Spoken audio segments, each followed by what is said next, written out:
Hey, Christopher Huey here, Fastlane Solutions. Let's talk about bad reviews of medical practices. One of the things that you notice whenever you look on the Google reviews for a doctor's office is when they have a bad overall rating, deep dive into the reviews and try to find out what that's all about.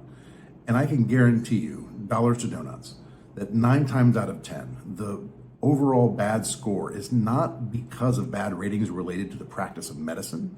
It is relatively rare that you see a lot of cases of Dr. Smith doesn't know how to practice medicine.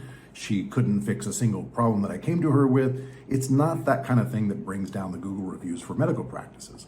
What brings down the reviews for medical practices is mostly the experiences people have with pre-appointment interface with staff and their experience in the waiting room and at the reception and at checkout. In other words, it's all the non-medical stuff. That's what's getting you your 1, 2, and 3-star reviews on Google.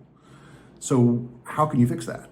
Well, it has, again, nothing to do with the practice of medicine. It's not things that you learned in medical school. It's things to do with your business and how it operates. For example, one of the biggest complaints people get is they feel ignored when they're in the doctor's practice, when they're in the office, when they're interfacing with staff.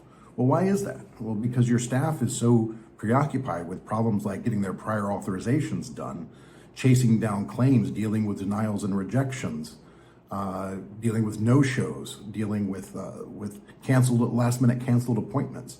They're so preoccupied by all that administrative burden that they're not able to focus on giving a good patient front desk interaction when they have patients there.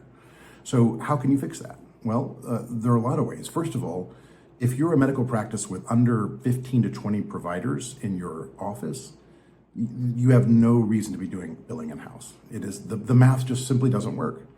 Outsourcing billing is far more cost efficient than to do it in-house, and you get far better results. For example, with Fastlane Solutions, our rejection and denials rates are below 3%. Compare that to what you're currently getting now. And you don't have to have your staff dealing with prior authorizations, for example, when they don't have to be on the phone. They don't have to be ignoring Mrs. Smith, who's there at the front desk trying to get the attention of somebody behind the desk. You can actually focus on giving her a good experience because your staff is not focused on being on the phone with Blue Cross Blue Shield for half an hour trying to get a med or procedural prior auth. We can do that for you. Since 2017, Fastlane Solutions Inc. has been helping independent doctors go back to being doctors and stop being paper pushers. Contact us today to see what we can do for you.